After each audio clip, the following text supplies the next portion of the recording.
Para poder resolver este límite, y en este caso estamos evaluando lo que sería una continuidad, ¿no? Y eso quiere decir que para ver el límite, ¿cierto?, de la función, eh, tendríamos que verla en dos fases, ¿cierto? Cuando tiende a cero y cuando tiende a dos. ¿Por qué? Bueno, porque, digamos, existe, esto se llama una función por partes, también llamada una función a trozos, ¿no? En donde la función puede cambiar cuando los valores de x toman valores distintos, ¿ok? Y por lo menos, aquí se observa claramente en esta función por partes, ¿no? También llamada función a trozos, que cuando x es menor a cero, la función denominante es esta función. Mientras que cuando x está entre cero y 2, la función dominante es esta función. Y finalmente, cuando x es mayor o igual a 2, entonces la función dominante es esta función. ¿Ok? De esa manera, dependiendo, ¿no? Si vamos a calcular el límite, hay que ver cuál función es la dominante. En ese sentido, ¿sí? Cuando iniciamos tratando de evaluar el límite, cuando x tiende a cero, ¿no? Lo que hacemos es evaluar de la siguiente manera, ¿no? En este caso, la función dominante, ¿sí? Hay que verla si nos acercamos del lado izquierdo o del lado derecho. Para ello, como verán, vean que colocamos un símbolo, ¿no? De menos y de más en la parte superior. Ese símbolo indica, digamos, por dónde me acerco, por dónde me aproximo en el límite, ¿no? Si yo me acerco por el lado izquierdo, me estoy acercando por los números más bajos, ¿sí? Y en este caso, los números más bajos serían los números de por sí negativos, ¿no? Negativos cercanos a cero.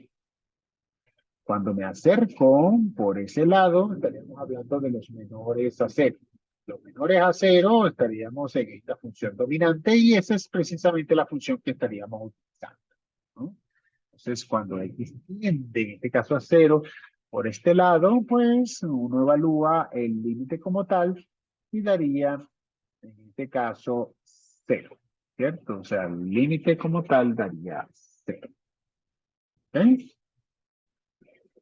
Eh, por otro lado, por otro lado, también tenemos cuando nos acercamos por el cero, pero por el lado de los números más grandes, ¿sí? En este caso, ceros decimales positivos, ¿sí? Por la parte de signo positivo. Si nos acercamos para el cero, pero por el lado de los números más altos, más grandes, estaríamos hablando de que la función dominante estaría en este sector, entre cero y 2. Por ende, la función dominante es este x cuadrado, ¿sí? Que rápidamente, ¿verdad? Si x tiende a cero, su resultado sería cero. De esta manera, el límite cuando x tiende a cero, ya sea por el lado de los números negativos, o ya sea por el lado de los números positivos, que también se puede decir como por la izquierda y por la derecha, ¿no? O por el lado de los números más pequeños, por el lado de los números más grandes, entonces el límite en efecto existe y es igual a cero. ¿Ok? Entonces, la respuesta sería esa para este caso, ¿cierto? Cuando el límite de la función tiende a cero. Ahora bien, cuando el límite tiende a 2, ya la cosa cambia un poquito, ¿cierto? Cuando el límite tiende a 2, quiere decir que, por un lado, cuando x tiende a 2, ya la función dominante es x cuadrado, ¿ok? Entonces, en este caso, cuando me acerco a 2 por el lado de los números más pequeños que 2, ¿sí? Estaríamos hablando en este segmento, ¿sí? Y este segmento implica que la función dominante es x cuadrado. Entonces, en este punto, por los x más pequeños que 2, no quiere decir los dos negativos. No, no, no, no, no. Lo que quiere decir es números cercanos a 2, pero por el lado izquierdo. En este caso, lo que serían los números más pequeños que 2. Dícese 1,99, 1,999, sí, así sucesivamente. Entonces, acercarse a 2 con esta función daría el número 4. ¿Ok?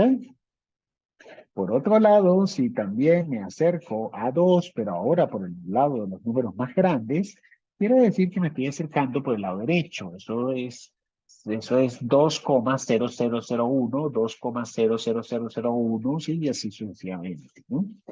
Cuando hacemos esto por el lado de la derecha, la función dominante es esta, ¿no? Y si es la función dominante, pues esa es la función que estaríamos aplicando. Al aplicar la función, pues rápidamente daría 20. Con esto quiere decir que si me acerco por la izquierda, me va a dar 4 el límite. Si me acerco por la derecha, me va a dar 20 el límite. Por ende, los límites son diferentes, ¿sí? Y si los límites son diferentes, entonces en realidad el límite no existe, ¿ok? No existe porque no existe una convergencia de solución, ¿ok? Entonces, esa sería la respuesta para esto.